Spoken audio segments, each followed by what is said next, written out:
Hello students, how are you all. I hope कि आप सभी बहुत अच्छे होंगे और आप सभी ने जो पिछला चैप्टर है वो अच्छे से कंप्लीट कर लिया होगा। So now let's move into the third chapter and the third chapter name is the noun case. हमने नाउन के बारे में पिछले क्लास में ही पढ़ा था। नाउन क्या होते हैं? Noun are the naming words. Noun are the name of a person, place, animal and thing. Okay, चलिए अब हम नाउन के बारे में और डिटेल में जानते हैं। A noun can function in several ways in a sentence.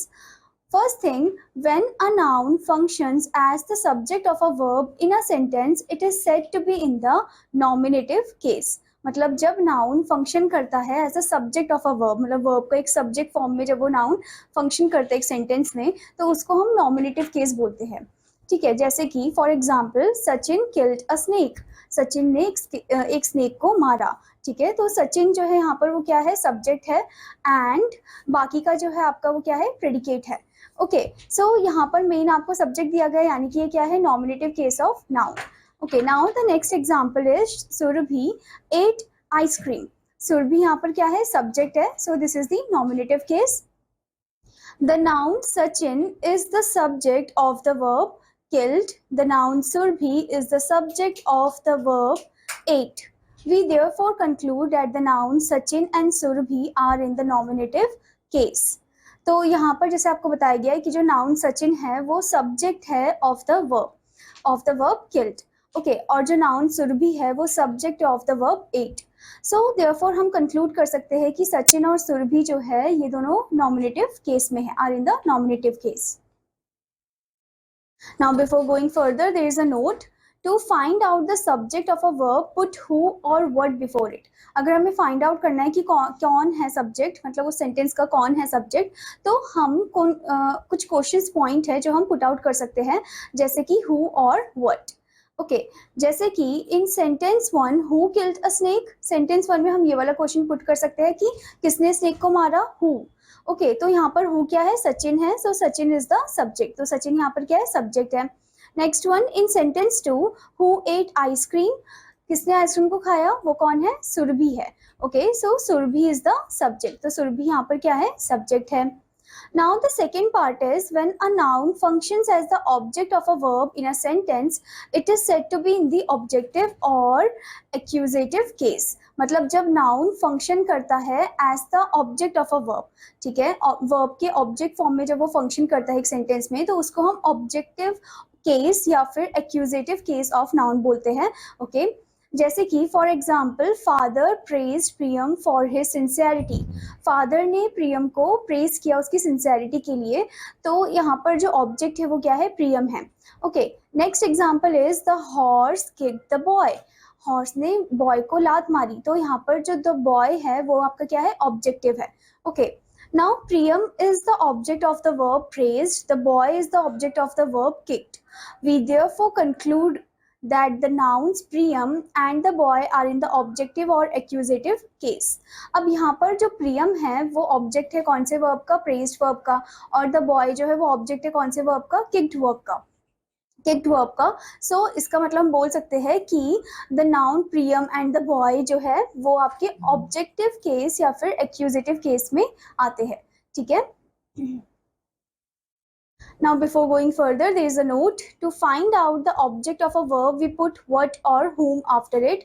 अगर हमें find out करना है कि object जो है verb का वो क्या है, तो हम कौन सा क्वेश्चन put out कर सकते हैं? हम put out कर सकते हैं what और whom. Okay, so in sentence one father praised whom. sentence one में father ने किसको praise किया? प्रियम को praise किया। सो प्रियम इज दी ऑब्जेक्ट, तो यहाँ पर जो प्रियम है वो क्या हो जाएगा? ऑब्जेक्ट हो जाएगा। Next one, in sentence two the horse kicked whom. Horse ने किसको लात मारा? ठीक है, तो यहाँ पर है आंसर आपका the boy, so the boy is the object, तो यहाँ पर जो ऑब्जेक्ट है वो क्या है? The boy. A noun which comes after a preposition is also said to be in the accusative case. मतलब वो नाउन जो preposition के बाद आता है उसे भी हम accusative case या फिर objective case में बोलते हैं। Okay, for example the book is under the desk. अब अंडर के बाद द डेस्क आया, तो अंडर आपका क्या प्रपोजिशन है? द डेस्क आपका क्या हो गया? नाउन। ओके, तो ये ऑब्जेक्टिव केस हो गया। Next example is the cat is on the bed. On preposition के बाद द बेड आया, तो ये भी आपका ऑब्जेक्टिव या एक्यूजेटिव केस हो गया. Okay, in sentence one desk the noun appears after the preposition on. Sentence one में डेस्क जो है वो आफ्टर द प्रपोजिशन अंडर के बाद आया है. स्टूडेंट्स यहाँ पर आपको ये करेक्ट करना है, यहाँ पर ऑन नहीं आएगा, अंडर आएगा. Okay, next one, in sentence two bed the noun appears after the preposition on. और इस वाले सेंटेंस में भी थोड़ा गड़बड़ हो रखा है, यहाँ पर अंडर नहीं आएगा, ऑन आएगा. मतलब सेंटेंस टू में जो बेड नाउन है वो प्रपोजिशन ऑन के बाद आया है. Okay, thus the noun desk and bed are in the accusative case governed by the prepositions on and under. तो हम बोल सकते हैं कि जो नाउन डेस्क एंड बेड है वो हमारे एक्यूजेटिव केस में है, जो कि गवर्नड है कौन से प्रपोजिशन से, ऑन और अंडर से. ओके,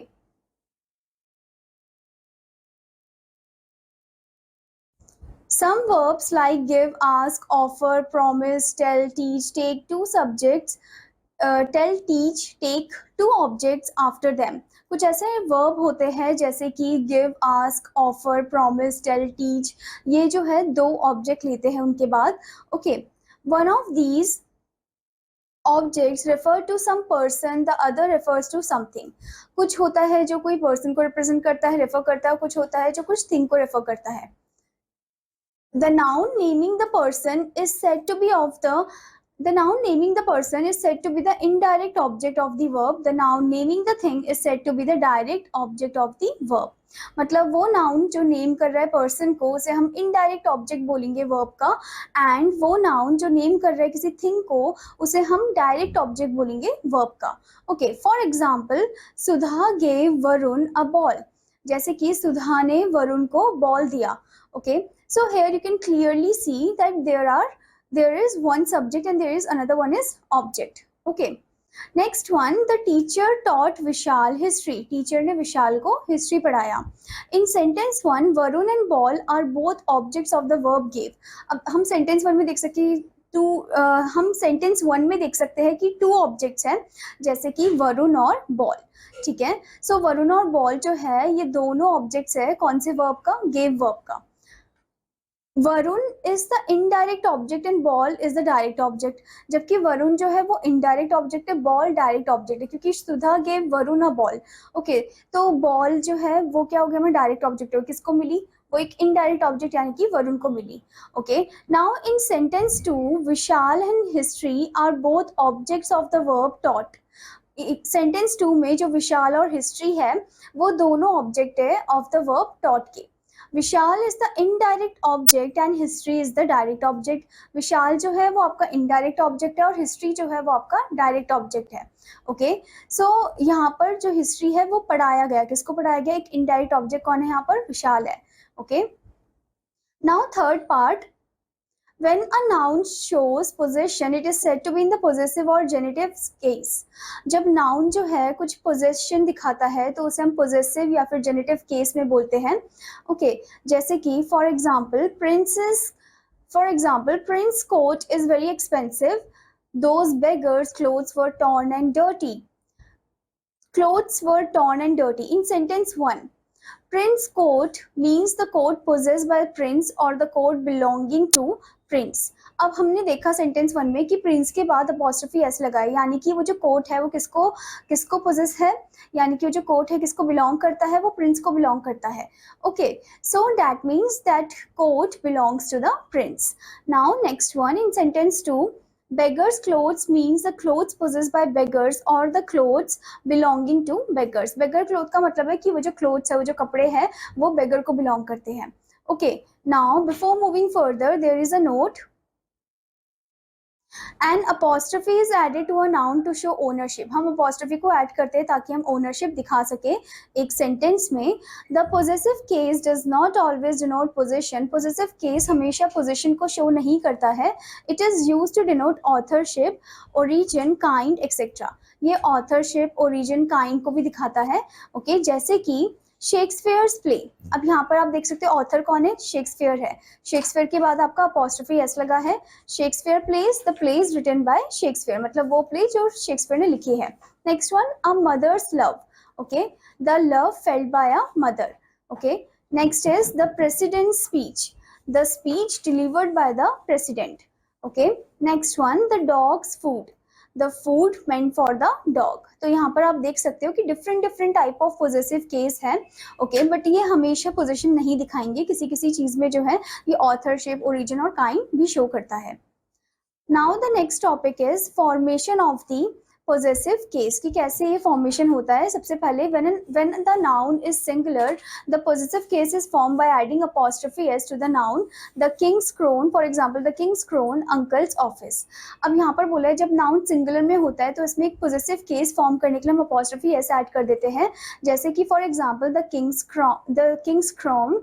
तो किंग्स का क्या है, वो क्राउन है। ओके, तो किंग के बाद क्या लग जाएगा, अपॉस्ट्रोफी एस लग जाएगा। नेक्स्ट है अंकल्स ऑफिस, वो ऑफिस किसका है, अंकल का है, तो अपॉस्ट्रोफी एस लग जाएगा। Okay, now before moving further there is a note, the letters is omitted in a few word that end in apostrophe s, that end in s or have too many hissing sounds, Mr. Das car, Moses laws। अब कुछ ऐसे भी word होते हैं जिसमें already and में s होता है, तो उसमें हमें अपॉस्ट्रोफी s लगाने की जरूरत नहीं होती, हम सिर्फ अपॉस्ट्रोफी ही लगाएंगे, s नहीं लगाएंगे। ओके, वरना टू मेनी हिजिंग साउंड आ जाएगा उसमें।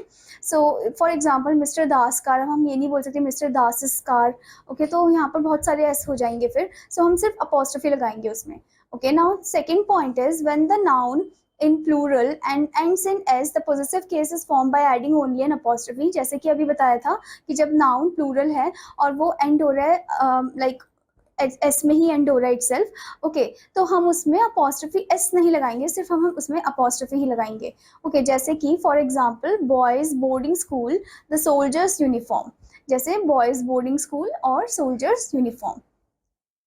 Now third point, when the noun is plural but does not end in s, the possessive case is formed by adding apostrophe s. For example, women's committees, children's park। So यहाँ पर अभी हमें दिया है कि जब नाउन प्लूरल में है और वो एस में एंड नहीं हो रहा है तो पॉजिटिव केस में लाने के लिए हम अपॉस्ट्रोफी एस उसमें लगाएंगे। जैसे कि एग्जांपल आपको दिया है women's committees, children's park. Okay, now fourth point, when a noun or a title consists of several words, the possessive sign is attached only to the last word। जब noun या फिर टाइटल जो है वो consist होता है बहुत सारे वर्ड से, तो उसका जो पोजेसिव साइन है वो अटैच होता है सिर्फ लास्ट वर्ड में। ओके, बहुत सारा उसमें सेंटेंस आ रहा है तो लास्ट वर्ड में ही अपॉस्ट्रोफी जो है वो एड ऑन होगा। Okay, for example the king of Bhutan's visit. अब आप देख सकते हो द किंग्स ऑफ नहीं लिखा है, द किंग ऑफ लिखने के बाद भूटान है, भूटान के बाद अपॉस्ट्रोफी एस लगाया फिर visit. Okay, the king of Bhutan's, कहाँ के किंग है वो, भूटान के। Next one, the prime minister of India speech, कहाँ के प्राइम मिनिस्टर, इंडिया के, so the prime minister of India speech. Okay, now the next point is when two nouns are closely connected, the possessive is put to the later। जब दो noun एक साथ closely connected होते हैं तो जो possessive होता है वो बाद में एड ऑन होता है। जैसे कि for example William and Mary's reign. अब यहाँ पर विलियम के बाद अपॉस्ट्रोफी नहीं लिखा है, विलियम एंड मैरी, मैरी के बाद लगा है apostrophe s. Okay, next example is Anand and Vishal's bakery, Anand and Vishal, Vishal के बाद क्या लगा है, apostrophe s, Anand and Vishal's bakery. Now the next topic is use of the possessive case। First point, the possessive case is mainly used with the name of living things, the elephant's ear, the governor's bodyguard। Okay, तो possessive case जो है वो mainly हम use करते हैं कुछ living things के नाम के साथ, जैसे कि एलिफेंट्स ईयर। ओके, एलिफेंट बोला फिर उसके बाद अपॉस्ट्रोफी एस, वैसे ही governor's bodyguard, governor then apostrophe s. Okay, now the next point is the preposition of is used for expressing the possessive case of non living things। तो preposition of जो है वो हम यूज करते हैं ताकि हम एक्सप्रेस कर सके जो possessive case है किसका, नॉन लिविंग थिंग्स का। जैसे कि the leg of the chair, हम अब इसमें ये नहीं बोलेंगे कि नॉट द चेयर्स लेग, हम इसमें ये नहीं बोलेंगे कि दिस वन चेयर्स लेग, ठीक है, हम क्या बोलेंगे, लेग ऑफ द चेयर। तो कोई नॉन लिविंग थिंग है तो उसके लिए हम ऑफ शो करेंगे। ओके, अपॉस्ट्रोफी एस नहीं बताएंगे। ऐसे ही the roof of the house, तो यहाँ पर भी हमने देखा the roof of the house, क्योंकि हाउस तो नॉन लिविंग है, वो कोई चल नहीं सकता है। ओके, हम इसको ऐसे नहीं लिख सकते not the house roof. Okay, ऐसे नहीं लिखना है, हमें लिखना है the roof of the house. Next one, the possessive case can be used for the noun denoting personified things. For example, India's heroes, nature's laws. अब possessive case जो है हम use करते हैं for the noun जो denote कर रहे हैं, जो denote करे personified things को. Okay, personified things जैसे कि India's hero, इंडियाज हीरोज, ठीक है, मतलब कहाँ के हीरो, इंडिया के हीरो. नेचर्स लॉ, कहाँ क्या लॉ, कहाँ का लॉ, नेचर का law.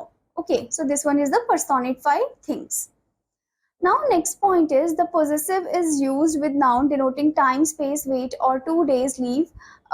Example 2 days leave. Okay, so possessive जो है वो हम time, space, weight के साथ भी use करते हैं, जैसे कि for example 2 days leave. Okay, 2 days leave, days के बाद, डे के बाद क्या लगाया, अपॉस्ट्रोफी एस लगाया है. ओके, सो यहाँ पर आप देख सकते हो कि जो पोजेसिव है हम वो सिर्फ ना ही हम सिर्फ वो पर्सन के जो बिलोंग कर रहा है, जो चीज़ जिसको बिलोंग कर रही है उस पर यूज़ कर रहे हैं, हम इसमें टाइम, स्पेस और वेट में भी यूज़ कर रहे हैं. Okay, I hope student that you understood this chapter. और आपका होमवर्क है कि आपको इसके एक्सरसाइज पार्ट को कंप्लीट करना है. Now I am gonna meet you in another class. Till then students, bye bye.